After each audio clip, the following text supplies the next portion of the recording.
Olha, a hora para você não perder seu compromisso, 12h34. A principal notícia de hoje é a queda de um avião no bairro da União. Ele decolou do Aeroclube de Manaus, que fica no bairro de Flores, e caiu nessa mata aí, nessa área de preservação ambiental que fica nas proximidades da Secretaria de Desenvolvimento Sustentável, fica perto de uma área residencial. 5 pessoas morreram.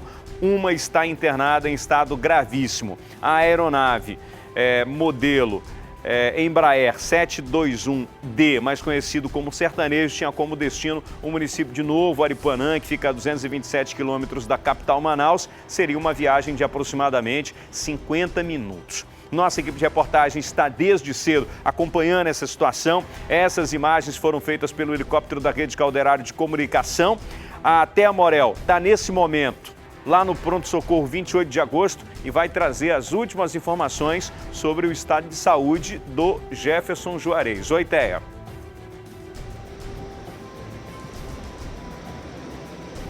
Olá, Wilson Lima. Realmente a gente está se preparando aqui para dar essa informação para você, né? Bem, de acordo com o boletim que foi divulgado por volta de meio-dia, aqui no hospital, 28 de agosto, o paciente, ainda considerado não identificado, do sexo masculino de aproximadamente 40 anos, deu entrada às 8h29 aqui no hospital. Ele foi vítima de acidente aéreo, teve 99% do corpo queimado e chegou aqui falando o nome da esposa, Lara. Logo ele foi levado para a sala de reanimação para intubação, ou seja, ele foi intubado naquele momento. Ele teve acesso venoso, que é quando você coloca ali o acesso para medicamentos e para qualquer outro tipo de remédio através da veia, né? E logo depois disso, ele passou por um procedimento invasivo e também limpeza das áreas que estavam queimadas no corpo dele. Nesse momento, ele está ainda sob observação. O quadro dele é considerado gravíssimo. Ele está mantido aí com ventilação das vias aéreas através de aparelhos mecânicos, ou seja, ele está respirando através de aparelhos, ele não consegue respirar sozinho. E uma das coisas mais graves desse boletim, Wilson, é que ele aponta que existem sinais de queimaduras nas vias aéreas, ou seja, isso realmente deve agravar e muito o quadro de saúde do Jefferson Juarez. Ele também é considerado acianótico, hipocorado e instável hemodinamicamente. O Jefferson Juarez, a gente sabe que ele é o sobrevivente porque outras pessoas já estiveram aqui, inclusive, procurando sobreviventes. A primeira família que teve aqui foi justamente a família do João Frederico Cruz, do geólogo, do DNPM. O filho dele, Michel Cruz, esteve aqui conversando com a gente e pela descrição do corpo, pela descrição do paciente, ainda nas primeiras horas da manhã, o filho dele soube que o Frederico Cruz havia morrido no acidente, não era a pessoa que estava aqui. Ele, inclusive, conversou com a nossa equipe de reportagem e deu um depoimento sobre o momento que ele estava passando. Vamos ver.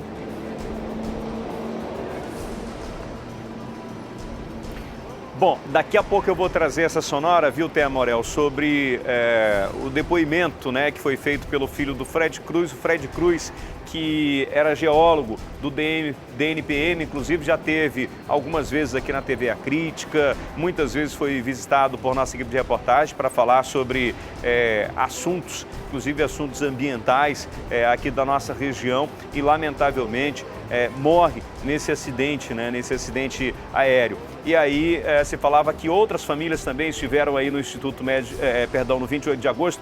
Famílias de que pessoas, hein, Thea?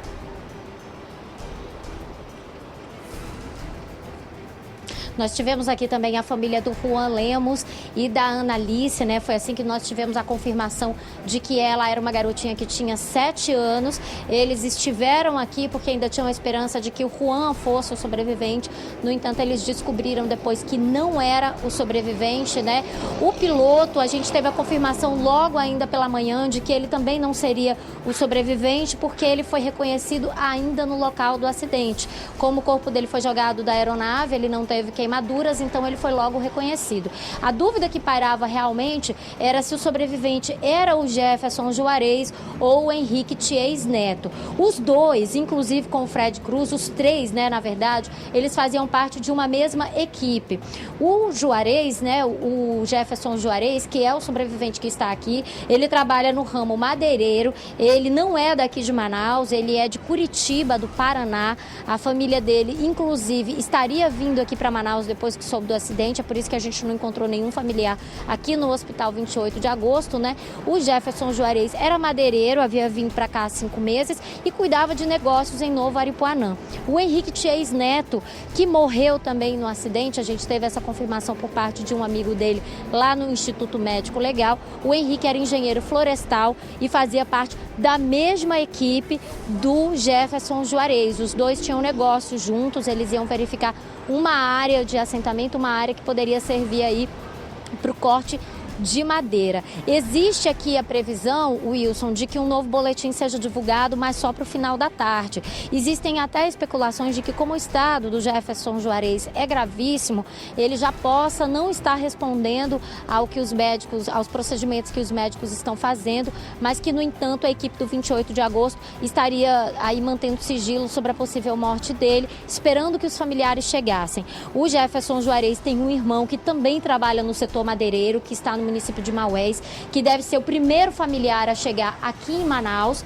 A esposa, a família, né, a Lara, no caso, deve vir de Curitiba do Paraná também para cá, né? Eles devem se deslocar para cá, claro, para acompanhar a recuperação dele, se for o caso de recuperação. Se realmente for confirmado que ele morreu, a família talvez nem consiga chegar aqui, né? Tudo vai depender do que vai acontecer nas próximas horas. Por enquanto, o que a gente tem realmente é a identificação do Jefferson Juarez. Era um jovem novo que estava trabalhando aqui em Manaus há pouco tempo, né, com negócios aqui no Amazonas há pouco tempo e que passou aí por essa tragédia. O estado dele, como eu repito, é gravíssimo, 99% do corpo dele foi queimado, ele ainda está sendo mantido através de aparelhos, né? Mas o último boletim médico não é muito preciso sobre se ele tem ou não tem chances de sobreviver, chances reais de sobreviver. A família deve estar chegando para ter aí mais notícias, mesmo os amigos dele que estiveram aqui, a gente conversou inclusive com um rapaz que trabalha com eles, né? Não teve acesso aos médicos, não teve acesso aos procedimentos, não pôde conversar com a equipe médica. O que se espera realmente é que a família chegue aqui para se obter mais detalhes sobre o estado de saúde do Jefferson Juarez. Wilson. E agora, Thea Morel, a gente vai trazer a entrevista que foi feita logo cedo com o filho do Fred Cruz, geólogo do DNPM, que estava a bordo desta aeronave, né, que é o Michel. Vamos conferir então. Hoje pela manhã cedo fui deixar o meu pai na companhia aérea e na tranquilidade, pela formalidade de despedida. Infelizmente, por volta de 8h30 me mandaram as imagens do acidente. Até então não sabia qual era a companhia aérea, fiquei naquela apreensão, expectativa, né? Depois de confirmaram que era o voo para Novo Aripuanã, o desabou. Que informação você teve aqui no hospital? Você chegou a saber se é ele que está aqui ou não? Sim, uns amigos meus que são médicos tinham falado que uma pessoa, inclusive uma pessoa do sexo masculino, tinha sido remanejada para cá. Eu vim na esperança de poder ser meu pai. Infelizmente, está no braço de Deus agora e posso fazer orar por ele. Ele estava buscando a questão de legalização das cooperativas de mineração do sul do Amazonas e foi tratar a respeito com um dos representantes dessa cooperativa. Infelizmente se aposentaria em março, mas ocorreu esse episódio, né? Uma fatalidade que ninguém esperava. Ok, eu quero agradecer a Thea Morel, está ao vivo lá na frente do Pronto Socorro 28 de agosto. Assim que tiver qualquer novidade, Thea Morel, fique à vontade. Nossa equipe de reportagem também esteve no Instituto Médico Legal para acompanhar a chegada dos corpos das vítimas desse acidente. O Emanuel Cardoso tem os detalhes. Nesse momento chega mais uma viatura do IML, uma outra já chegou anteriormente com 3 corpos, nós ainda não sabemos quantos corpos tem dentro dessa viatura. A gerência do IML, juntamente com os técnicos, fazem uma avaliação da condição dos corpos para saber que tipo de método vão utilizar para fazer a identificação das vítimas. Os familiares que estão aqui já há algum tempo aguardando a chegada dos corpos foram conduzidos para dentro do prédio do IML, estão num local reservado, num auditório, aguardando o momento que forem chamados para poder realizar o procedimento de identificação dos corpos. O procedimento aqui é o seguinte: primeiro é realizado o exame de necropsia, que dura entre 40 minutos e 1h30, que apesar de parecer óbvia as causas da morte das vítimas, os técnicos precisam fazer realmente o exame de quais foram as causas da morte das vítimas. Depois desse exame, o procedimento é fazer o reconhecimento das vítimas. Esse procedimento é feito visualmente, com a ajuda dos familiares, também verificando peças de roupas, joias, alguns objetos. Caso o reconhecimento visual não seja possível, os técnicos de necropsia podem verificar as impressões digitais. Se também não for possível fazer por meio de impressão, o próximo passo é o exame de arcada dentária e, em último caso, o exame de DNA. Aqui também já tem um funcionário de uma funerária contratada pela empresa de táxi aéreo que está prestando esse apoio. Nós falamos com o Marcelo, que é representante dessa funerária, e ele ainda está verificando com os familiares para saber como e onde será feito o velório das vítimas, como é que isso vai ser, tanto em questões de horários e em questões de locais. A liberação dos corpos também depende da identificação das vítimas para que elas possam sair daqui com todos os procedimentos finalizados. Imagina pelo que passam essas famílias, né? É um processo muito doloroso. E atenção, você que é pai e mãe, quer uma educação de qualidade para seus filhos? O CIAM, uma escola que está há 22 anos proporcionando educação de qualidade da creche ao 9º ano, está com matrículas abertas e as vagas são limitadas. No CIAM, além das matérias básicas, seu filho ainda terá aulas de judô, balé, natação e informática sem custo adicional. É isso mesmo. Tudo incluso no valor da mensalidade que cabe no seu bolso. R$ 652 para a educação infantil, crianças a partir de 2 anos. E R$ 621 para ensino fundamental do 1º ao 9º ano. No CIAM, seu filho terá contato com a natureza através do maior bosque do bairro Vieira Alves. Terá desenvolvimento cultural e tecnológico através de feiras educativas.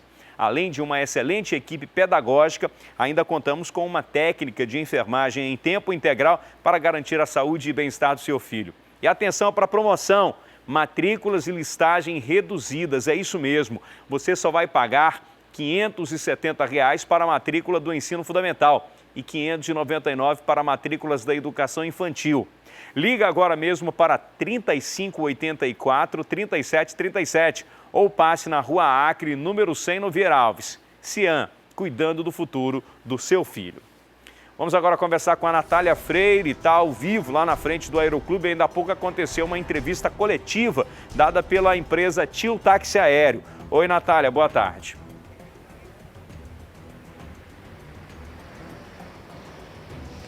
Boa tarde, Wilson. Olha, é importante a gente corrigir essa informação, Wilson. A primeira informação do Corpo de Bombeiros era que, de fato, a aeronave pertencia à TIL Táxi Aéreo. Nós chegamos a ser recebidos aqui na sede da TIL, mas durante a coletiva, o representante do dono da aeronave fez questão de esclarecer que eles apenas usam essa estrutura, né? O avião, de fato, saiu daqui do hangar, desse hangar, mas a aeronave é particular. Ela está registrada no nome de Daniel Dias Moreno, empresário, dono da empresa Moreno Viagens, uma empresa que opera ali nessa região de Novo Aripuanã. Ele é um senhor idoso, segundo o representante, estaria em estado de choque, internado numa clínica, por isso está incomunicável. Bom, durante todo o dia a movimentação foi grande aqui no hangar, né, de parentes das vítimas. Nós, inclusive, conversamos com o pai do piloto, o João Jerônimo, de 38 anos. Ele é um piloto, segundo aqui as informações, bastante experiente e teria sido contratado de forma freelancer. Ele seria contratado esporadicamente por esse senhor, o dono do avião, o Daniel Moreno. eles não têm informações sobre o que poderia ter causado esse acidente, eles preferem aguardar as investigações, mas eles adiantaram que toda a manutenção, todas as manutenções dessa aeronave estavam em dia, eles estavam totalmente regular e, portanto, não sabem de fato o que aconteceu, vão aguardar as investigações das autoridades aeronáuticas. Volto com você, Wilson. Ok, muito obrigado, Natália Freire. Está aí, portanto, a aeronave não pertencia a Tio Táxi Aéreo, apenas ficava no galpão dessa empresa, ali no Aeroclube de Manaus. A aeronave pertence a um empresário chamado Daniel Moreno, né, que atua ali na região de Novo Aripuanã. E daqui a pouco a gente vai trazer outros detalhes sobre o desenrolar, né, da investigação, do trabalho do Instituto Médico Legal, do posicionamento, inclusive, do empresário. O empresário está em estado de choque. A informação que a gente tem é que ele estaria internado em uma clínica, né? Passou mal depois que soube da notícia da queda do avião. Pessoal, o ano está acabando, 2017 está vindo aí e é hora de fazer planos para o novo ano. Mas que tal dessa vez fazer planos que você vai conseguir realizar? Como comprar uma Honda nova. Isso mesmo, com o consórcio Honda você vai conseguir realizar o sonho de ter uma moto nova. Com ele, as parcelas cabem no seu bolso e você realiza a compra ou a troca de uma forma programada. Já são mais de 5 milhões de motos entregues. E o melhor de tudo, você não paga juros. É o jeito mais fácil de realizar esse seu plano. Quer uma Honda Pop 110? Essa está com parcelas mensais a partir de R$ 104,00 sem juros. Presta atenção, sem juros. Seu plano é uma Honda CG 125 Fan? Escuta só. Com parcelas mensais a partir de R$ 131,00. Sem juros, é isso mesmo. Então não perca tempo, vá agora mesmo a uma concessionária Honda, faça o seu consórcio e comece o ano realizando o seu plano. Eu estou recebendo aqui denúncia dos moradores lá do bairro São José 2. Estão reclamando de que os moradores, hein? Coloca as imagens para a gente. Sem iluminação pública. Tem um ponto de luz lá atrás, mas os outros postes estão nesta situação. Daqui a pouco eu vou trazer detalhes, não saia daí, eu já volto.